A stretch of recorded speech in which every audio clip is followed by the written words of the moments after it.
The warning points out that since 2012, some biometric information technologies, such as facial recognition technology, have made significant advances. The FTC said in the policy statement that it intends to scrutinize companies that collect, use, or market biometric data and technologies. In recent years, the FTC has brought action against Facebook and others on charges that these tech firms misrepresented the uses of facial recognition technology. Artificial intelligence could bring exciting advancements in the field of healthcare and medicine, but along with its potential, there are dangers that come with it. Here's more from NTD's Don Ma. The global market size of generative AI in healthcare could expand to as much as 40 times larger in the next 10 years, according to some estimates. Artificial intelligence in medicine is making strides in advancement every day. Here's AI researcher Alexander de Ritter. And one of the things that is exceptionally interesting about this is that you can upload like your blood test results, and you can upload other medical data and history of a patient, and these AI models are able to interpret that and cross-reference it with all the available medical literature and giving them access to the latest research and the best potential treatments and diagnosis. De Ritter says that AI is also actively being used to develop new medication to identify new proteins. He says one day there will be a cure for cancer. But with all the potentials, there are pitfalls to AI in medicine. Recently, the World Health Organization advised caution in the use of artificial intelligence in health. The concern here is really your patient data privacy. Let's just say you have a wart on your foot, and it's not exactly something you want to post on your Instagram, right? It's not something you want other people to know. Now, if you go to an AI model and say, how do you treat a wart on my foot, right? You're already sharing something very private with an AI model. There's also a danger that artificial intelligence may be used to create medical weapons. Technology can be used by nefarious actors with bad intentions, right? So, for example, it becomes possible for people to use AI to come up with super bugs or super viruses. So then the question becomes like, how does government even regulate that when people can do it individually in their homes? It's the same conversation around like, are you going to ban 3D printers just because 3D printers can print gun parts? Despite the possible pitfalls, de Ritter says there's hope the benefits of AI will outweigh the risks. Former POWs from the Vietnam War are gathering this week to mark the 50th anniversary of their return home. NTD's Andrew Thomas has the latest on the event. Cheering supporters greeted POWs and veterans during a parade by the Nixon Presidential Library in California. One was 82-year-old Tom McNish. He was captured after he was shot down over North Vietnam on September 4, 1966. My entire 6.5 years in prison, I had absolutely zero doubt that my country would never forget me, that I would be brought home back to my country, whether I was alive or did not survive. For McNish, the gathering is a chance to bond with friends who went through similar experiences. What we're celebrating is our return from captivity and the amazing opportunity to get together with some of my closest friends. You'll never find a more tightly welded group of friends because we've been through the same hellfire together. Orson Swindle says the gathering is an opportunity to connect with his fellow POWs. When we get together, we don't dwell on bad things. We just talk about funny things and laugh at, and you just can't dwell on the past and lament about what happened or what didn't happen. That's water over the dam. And Swindle says that most people struggle to grasp what it meant to be a POW in Vietnam. We all suffered in many, many ways that most people don't know anything about, family separations and deaths and just bad circumstances, but we overcame it all and talk about life-changing experiences. Vietnam veteran Mike McGrath was a POW for 6 years. We're just a bunch of friends, and we formed the POW world, we formed a fraternity. You know, we're all in this together, and it didn't matter what your rank was. We all lived together in our underwear. You know, that's all you have is you're in a room with another guy in his underwear. And Despite his captivity, he says he doesn't harbor ill will toward his former adversaries. so I have no hard feelings against the Vietnamese at all. That's all in the past. And in healthy life, you just press on. You don't harbor any grudge. You don't get even. You just press on life. The Nixon Presidential Library is marking the 50th anniversary of the return of the POWs with a new exhibition, Captured, Shot Down in Vietnam. Andrew Thomas, NTD News. After the break, China is banning foreign embassies from displaying messages of solidarity with Ukraine and other signs which it calls propaganda. Russia's prime minister said bilateral ties with China are at an unprecedented high as the two countries sealed new economic pacts. We'll have the details for you in just a minute.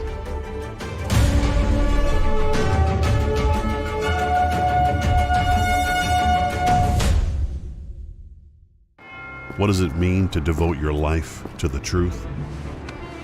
Does it mean investigating communist subversion here in America? Does it mean exposing the deadly fentanyl crisis in the Midwest? Or spending late nights uncovering deep government corruption? Because at a time when America's traditional values are under attack, it's the responsibility of righteous journalists to uphold truth and tradition.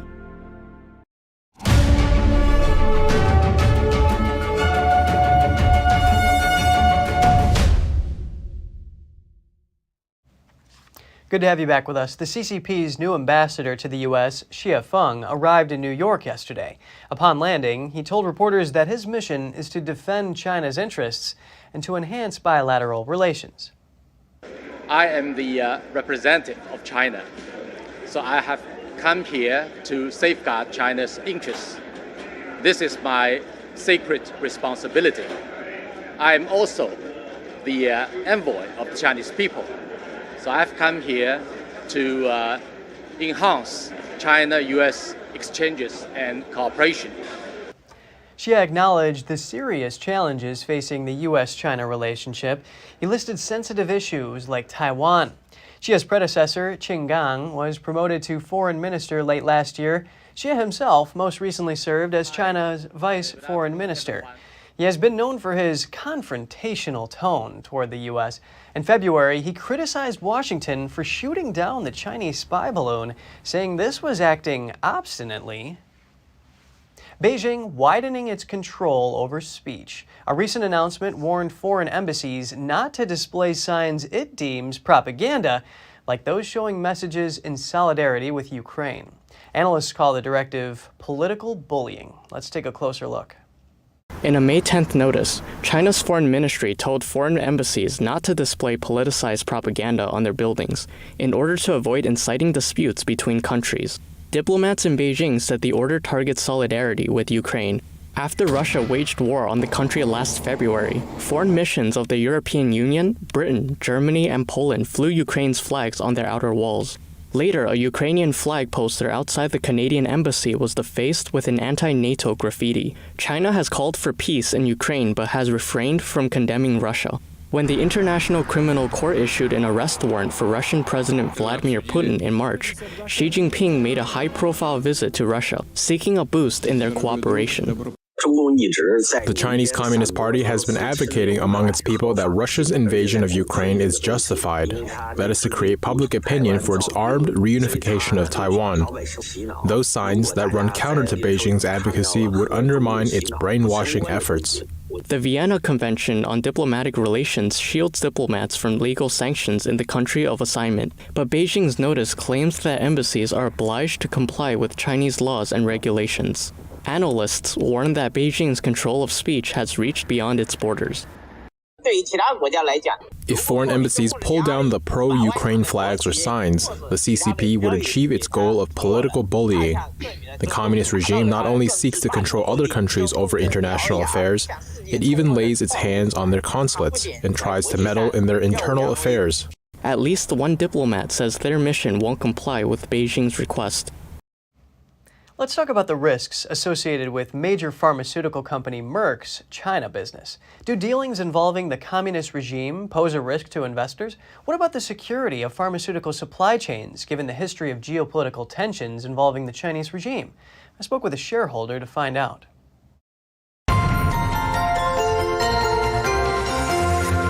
Joining me now is Paul Chesser, Director of the Corporate Integrity Project at the National Legal and Policy Center. Paul, it's great to have you with us today. Thanks for having me. Now, pharmaceutical company Merck, their business in China has been growing rapidly in the past few years, and your organization has presented a communist China audit proposal to the company. Can you explain why?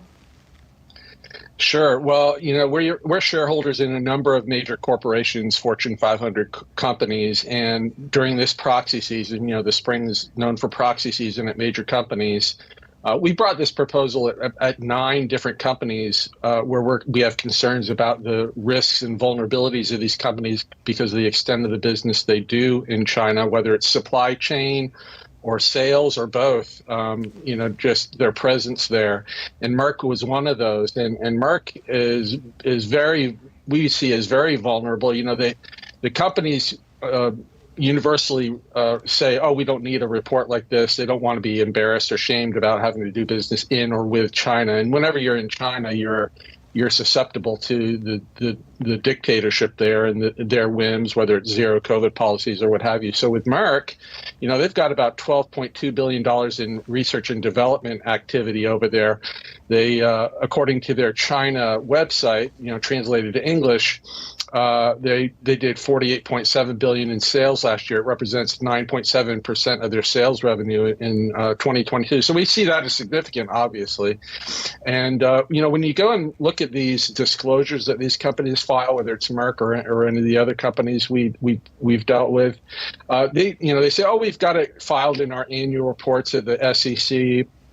Our disclosures, and they're required to disclose risk, but they don't do it in any kind of detail. They just say, oh, we're there, geopolitical tensions or disruptions could cause a problem here, and that's pretty much the extent of their disclaimers or their owning up to risk. Yeah. You've established that they are obviously not accepting this proposal, saying that they've already made these reports to the SEC. What further information are you seeking? Well, we want them to disclose, things like, what would happen, they don't want to go into hypotheticals, and you can only go so much into hypotheticals, but you look at, Chairman Xi Jinping and his saber rattling against Taiwan. Well, if you look at the context of almost all the U.S. multinational companies who exited Russia after Russia invaded Ukraine, out of principle, out of we can't stand or bear with this, and yet China is a much bigger risk, a much bigger presence for pretty much all of these companies. If they invaded Taiwan, that would be multiple times bigger than what Russia did with Ukraine. So would they just exit China? That would be a pretty significant hit to their bottom line.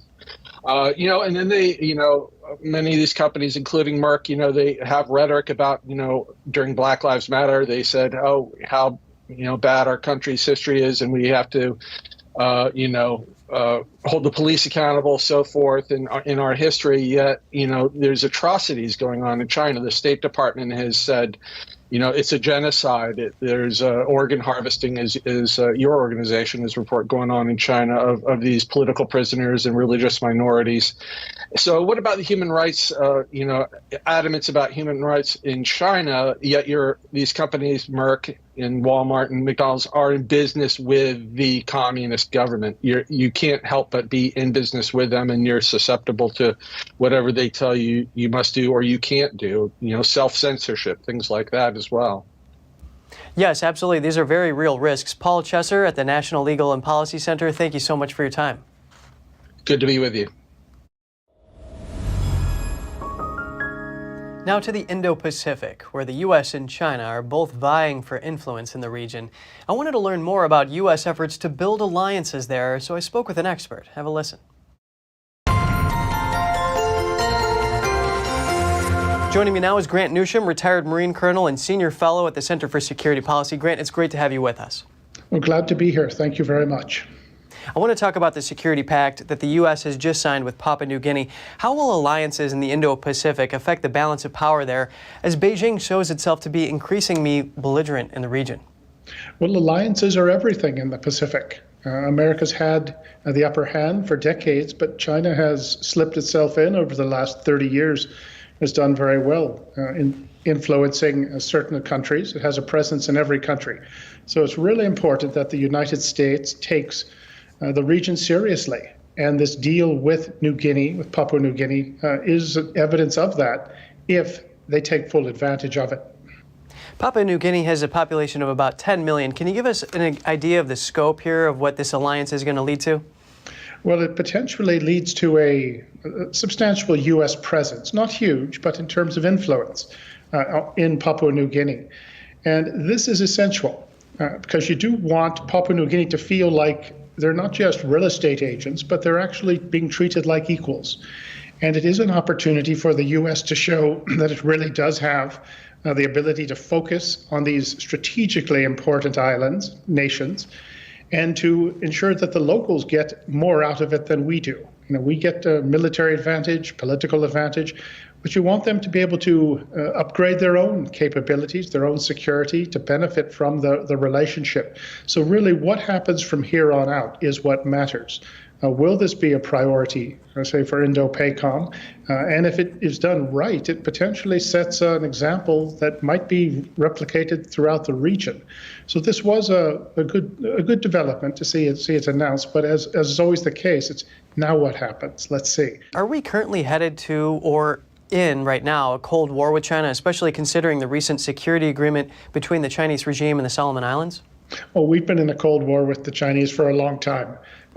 Just read the Chinese press for a week and tell me what you think. It's pretty clear what China thinks it's doing with the United States, and it sees itself as already at war with us, and not just a Cold War. So this fretting about whether we're in a Cold War with China, you just ask the Chinese and they'll put you straight rather quickly. And I would note with PNG that it is actually a very big island, and it is strategically located right to the north of Australia and very close to the heart of America's and the free world's central Pacific defenses. So this is strategic geography if there ever was one. And it's a good opportunity that has come our way. It didn't come out of the blue, but some people worked on it and made it happen. Now let's see what they actually do with it. Very interesting strategy there. Grant Newsham, retired Marine Colonel, thank you so much for your analysis. Pleasure to be here. Russia's prime minister signed a set of agreements with China on Wednesday during a trip to Beijing. He described bilateral ties between the two countries at an unprecedented high. They are characterized by mutual respect of each other's interests, the desire to jointly respond to challenges. Ms. Houston held talks with Chinese Premier Li Qiang and was due to meet with Chinese leader Xi Jinping. He is the highest-ranking Russian official to visit Beijing since Moscow sent thousands of its troops to Ukraine in February 2022. With the war in Ukraine in its second year, Russia increasingly feels the weight of Western sanctions. Moscow is leaning on Beijing for support. The agreements signed include the export of agricultural products to China and joint investment in trade services.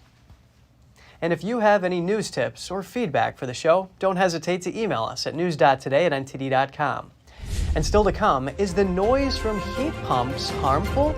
As the alternative for gas heating grows in popularity, we explore the pros and cons.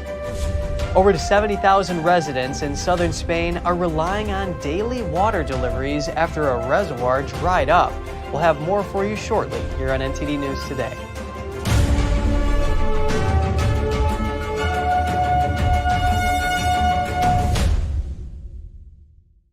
Henry Repeating Arms manufactures a line of classic American-made rifles and shotguns. With over 200 models to choose from and a wide variety of finishes and calibers, there's a Henry that's right for you. Every purchase is backed by our lifetime warranty and award-winning customer service. we invite you to order a copy of our free catalog and decals. Simply call the number on your screen or visit henryusa.com. That's henryusa.com. The Fixture Pioneer, CGM. Professional AI intelligent fixtures. All-round integration of 4 systems. High precision, high durability, high quality. 2-micrometer repetition accuracy. More than 80 patent certificates. ISO 9001 approved. Precision clamping to meet your every need. CGM has it all. Pride of Taiwan, CGM.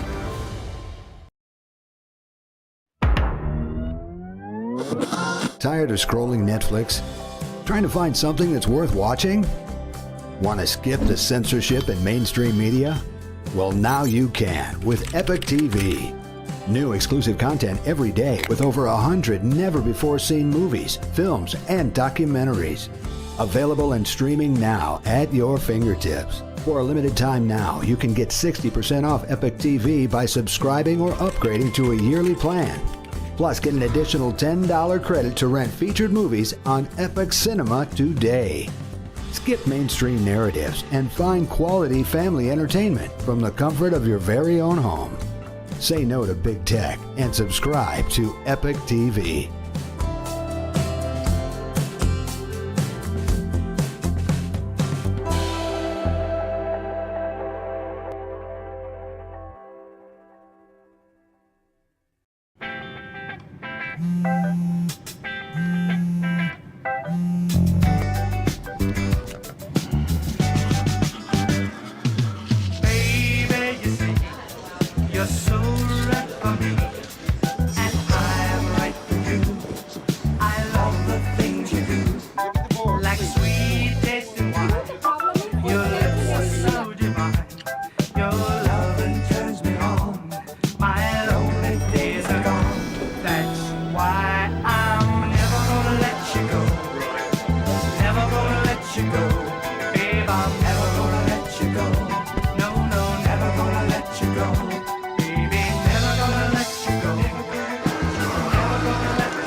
Here you go. Thank you. Thank you.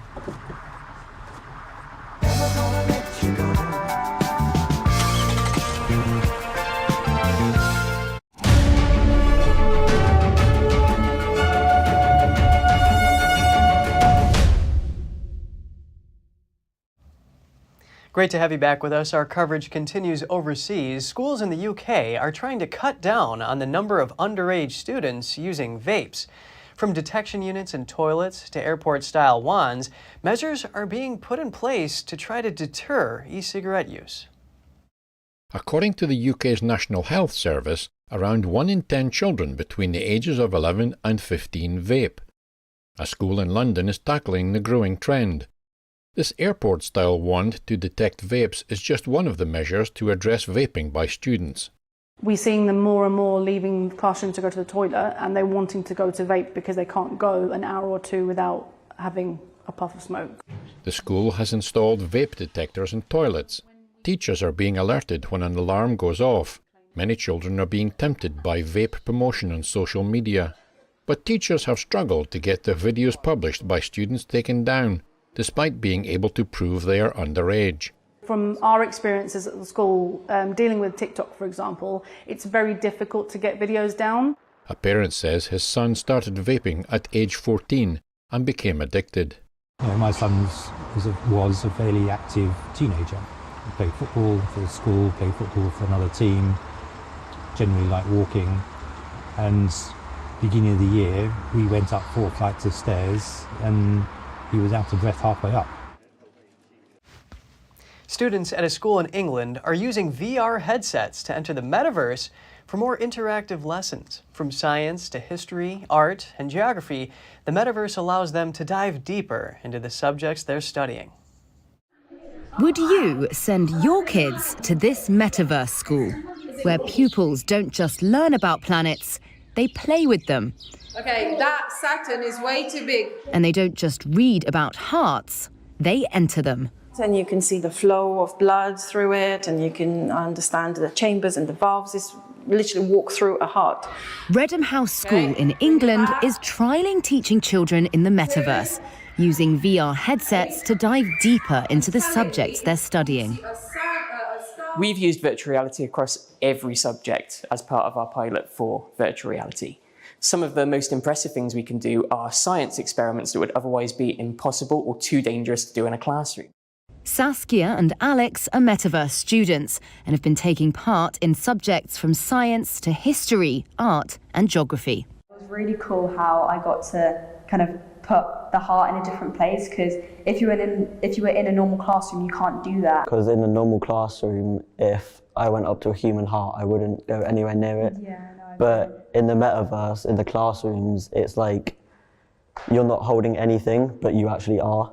Because the digital version of Redham House School is a virtual location, the lessons are accessible for students anywhere in the world. The Metaverse School is being developed by Inspired Education Group. Nathan O'Grady is project lead. But we can also use it in subjects like geography to have an instantaneous field trip anywhere in the world. We've used it in history to go back in time, experience things like World War II from the ground and understand what those atmospheres were like. We were doing a space topic, and that was perfect. So we learned about the solar system, planets, what's a star, what's a satellite. That's a good setting. The retention is fantastic. Once they've seen something, they'll remember it. And there's a deeper understanding because they can manipulate an object, they can see it from all sides, they can see how it works, they can see the function. And so they really get a deeper, better understanding. Across the U.S., over 15 states and hundreds of cities are taking steps to encourage the installation of heat pumps. They're promoted as an alternative to air conditioners and gas boilers in order to meet climate goals. But in the United Kingdom, there are worries about the harm from the noise they emit. NTD's Malcolm Hudson has more. The British government is reviewing whether the widespread adoption of electric heat pumps may result in too much noise in residential areas. Heat pumps are part of the UK government's net zero carbon emissions strategy. The government has a target of installing 600,000 heat pumps per year by 2028. They run on electricity and work like a fridge in reverse, by extracting heat from the air or ground and transferring it into a building, while a gas boiler burns gas to heat a home. Individually, heat pumps make about as much noise as a fridge or an air conditioner.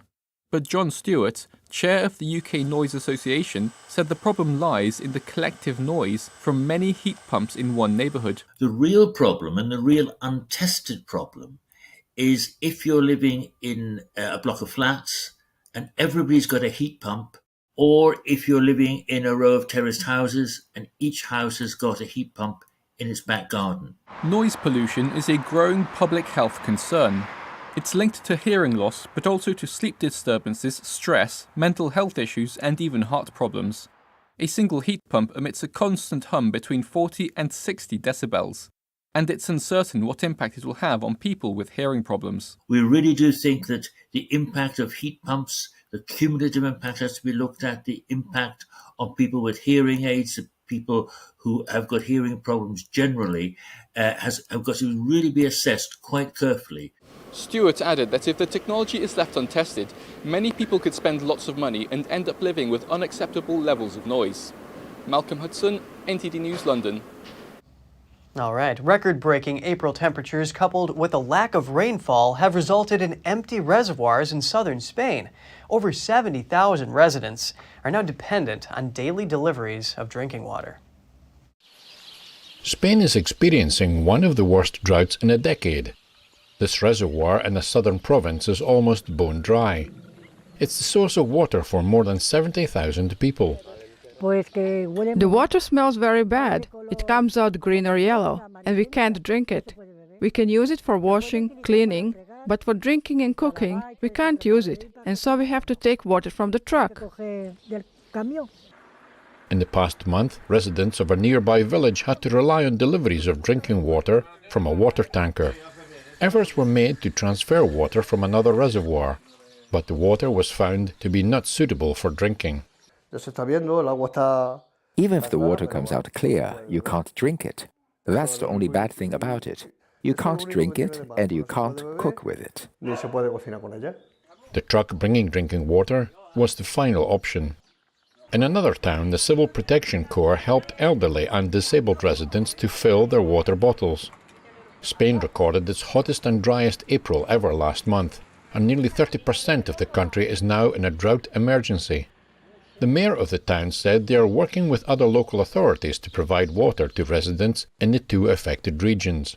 Already last summer, we foresaw that the Sierra Boyera reservoir was critical. And if we had a winter like the one we have experienced, with no rain, then logically, we have had a major water supply problem. The same regions were affected by the Great Drought 28 years ago. But the mayor's office said at that time the reservoir didn't go completely dry. A cultural note coming up for you next. Ukrainian potters are keeping their traditional ceramics craft alive despite the challenges caused by the war with Russia. Giant sand sculptures amaze visitors at a Danish festival. We'll see the highlights and hear from the artists when we return.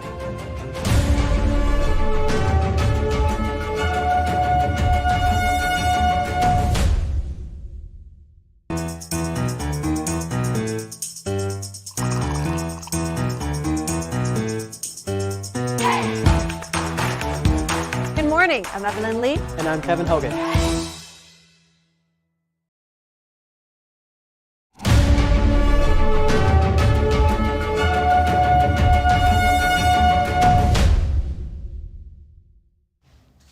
Welcome back. Ukrainian potters are still creating traditional ceramics despite the challenges caused by the war with Russia.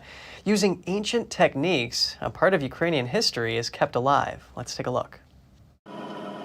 Powered by electricity, the wheel is the only modernized tool in this Ukrainian potter's workshop.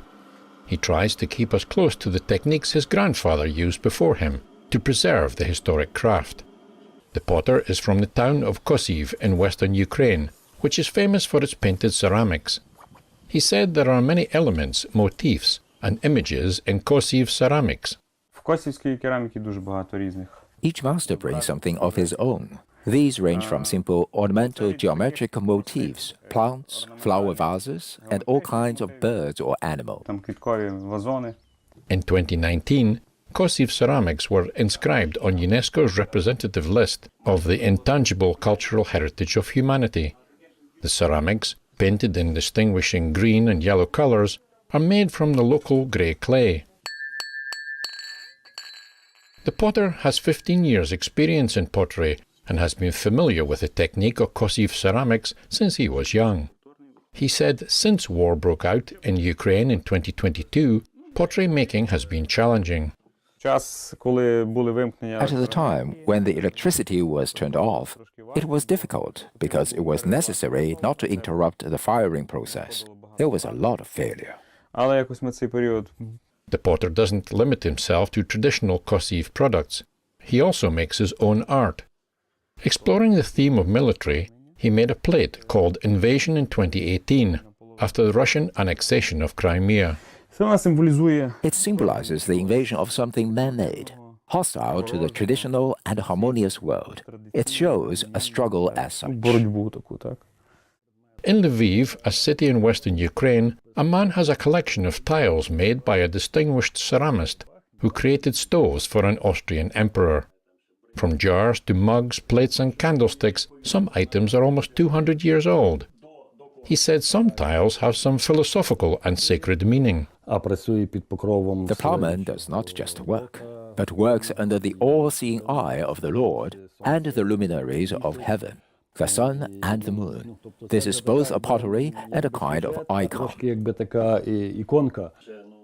The collector said he has been collecting Kosiv tiles for 40 years. During Soviet times, he had to hide such collections. A sand sculpture festival in Denmark is underway with countless fairy tale-inspired works dotting the beach. More than 70,000 visitors are expected over the next 6 months. NTD's Andrew Thomas has the details. The Princess and the Frog. The Brothers Grimm fairy tale has entertained children worldwide for more than 200 years. Now it's inspired artists at the Hundested Sand Sculpture Festival. But that's just one of more than 20 giant sculptures. The festival started in 2012 as a way to attract tourists to the Danish seaside town.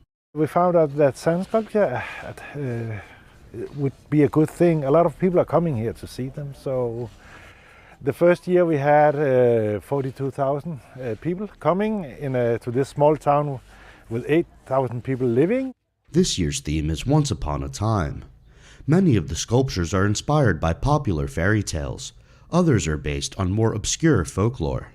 I mean, we have some very special writers, people that I actually didn't know that had made on fairy tales. We have stories from Greenland, we have stories from Japan. The festival attracts top international sand sculptors. Many are from Belgium, the Netherlands, Italy, Russia, and the United States. Sand sculptor Sue McGrew from Seattle has spent 10 days working on this Greenlandic-inspired sculpture. She's been making sand sculptures since she was 18 years old. There's something magical about sand sculpting, mostly because most people have played on the beach before. We know what sand is, so we have this natural attraction to it almost. And so to be able to make these amazing monumental sculptures out of something as simple as sand is just amazing. Joris Kivitz has been making sand sculptures for 15 years. The Dutchman says he often builds works that are funny, political, or make people walk away with a question. Writers, they write a book and they can explain whatever they want to say. For us, that's in sand, or we make sculptures to tell people whatever we want. The Hundested Sand Sculpture Festival opens in May and will run until October. Andrew Thomas, NTD News. Coming up, a London zoo welcomes the birth of two rare foals. They're the offspring of one of the world's last wild horse breeds.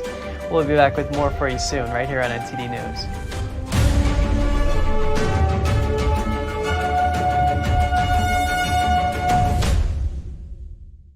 Stay tuned to get 2 rolls of alien tape free. You wouldn't stick your mother-in-law on the wall, but you could with alien tape. It just sticks. Just peel and stick to make anything stay in place quick. Brick, pavers, marble, tile, plastic, even leather. Nothing works better than alien tape. You wouldn't stick your fishbowl on a moving car, but you could with alien tape. The secret is nano-stick technology that grabs and locks on to secure one side of the surface to the other. Alien tape secures in seconds, then twist, pull, and rinse to reuse. Call or go online to get your first roll of alien tape for just $19.99, plus shipping and processing. But to make this deal really stick, we'll give you 2 more rolls absolutely free. You get 3 rolls of alien tape for one low price. Order now. To order, call 1-800-490-1364 or go to tryalientape.com. So call 1-800-490-1364 or order online at tryalientape.com. You're still looking good. I'm still feeling good. You know, I've got all your MyPillow products. Mattress topper, bed sheets, MyPillows, towels, slippers, blankets, sleepwear, dog beds. Whoa, Charles. Everyone now can get MyPillow products at huge discounts at MyPillow.com. That's right. Now's the time to go to MyPillow.com or call the number on your screen. Use your promo code to take advantage of our 3-in-1 sale. We're bringing you exciting new products, overstock specials, and closeout deals you won't find anywhere else. For example, when you buy one of our brand new MyPillow 2.0s, you get another one absolutely free. And with our overstock sale, you save 50% on our luxurious Giza Dream bed sheets. That's as low as $29.99 for the best sheets ever. And with our biggest closeout special, you get our all-season slippers for only $35, or our sandals and slides for just $25. Quantities are limited, and once they're gone, they're gone. There's always a searching process for beauty. You know it when you see it.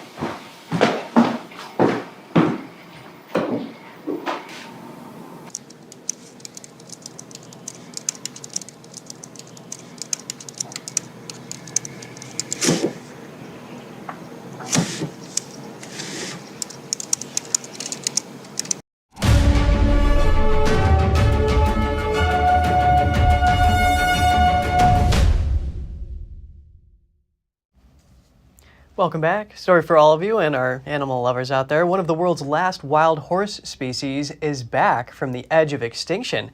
A zoo in North London is celebrating the birth of 2 foals. On the meadows at Whipsnade Zoo, just north of London, 2 foals are grazing alongside their mother. Keeper Rachel Melvin has been caring for the foals since they were born. One afternoon, just behind us over here, we had Charlotte, the first who gave birth to Lorgen, gave birth in the middle of the afternoon in front of the public. It was really nice. She did amazing. She's an experienced mother. And then about 2 weeks later, we came in one morning to find that we had a second foal. Really, really exciting, especially because she's a girl. The foals belong to the world's last wild horse species and are part of a successfoal breeding program. Przewalski's horses share common ancestry with modern horses, but the 2 lines split over 30,000 years ago. The species was classified as extinct in the wild before they were reintroduced to Mongolia. That was part of a conservation project between scientists from Mongolia and the Zoological Society of London. Przewalski's horses, named after a Polish explorer, are also known as Mongolian wild horses, or takis, in Mongolia. That reintroduction itself was not possible without zoo captive breeding taki. So that's why when you have like new generation of takis born in zoos, that's very big excitement, of course. Horses remain an important symbol of Mongolian national identity due to the country's nomadic history and the conquests of Genghis Khan. When horse coming and galloping, coming to you, it's in our blood, that nomadic culture. And then it just comes like through your throat. Hundreds of wild Przewalski's horses now live in the Mongolian steppe, and their numbers are growing, reaching 940 at the last count. 5 critically endangered Scottish wildcat kittens have been settling in at a wildlife park since their birth in early April. The first litter to their parents, the kittens will soon receive their first health checks when vets will be able to determine their sex. Wildcats are one of Scotland's most iconic animals, but also one of the most endangered. The species is on the brink of extinction due to historic habitat loss, hunting, and interbreeding with domestic cats. Gardeners in New York City are getting some organic help with their summer work from 5 sheep. The animals will spend the next few months munching on invasive plants. The seasonal staff comes from the Tivoli Lake Reserve and Farm in Albany. This is their 3rd summer at Hammock Grove on Governor's Island. They offer eco-friendly lawn maintenance without the use of chemicals or fossil fuels. Unlike goats, sheep are selective feeders, favoring only invasive species. This makes them a great help in landscaping work, and they don't often try to escape. Gardeners say the woolly critters are very effective, except for one problem: they eat too fast.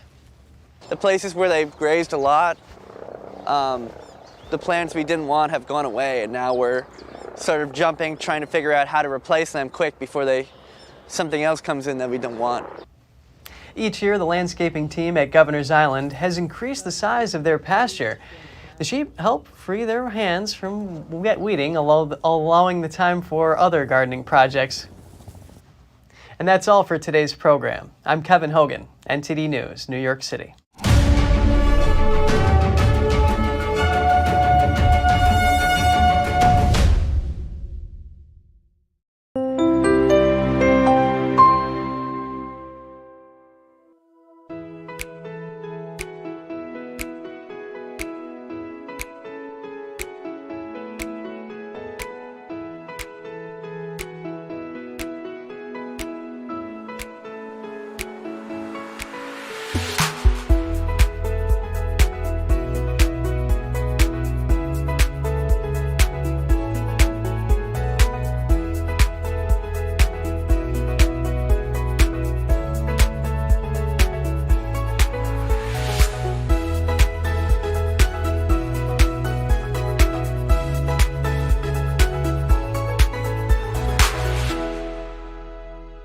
Thanks for watching us on YouTube. Did you know YouTube only keeps selective videos on its platform? So if you want to make sure you get the full picture, just subscribe to our newsletter.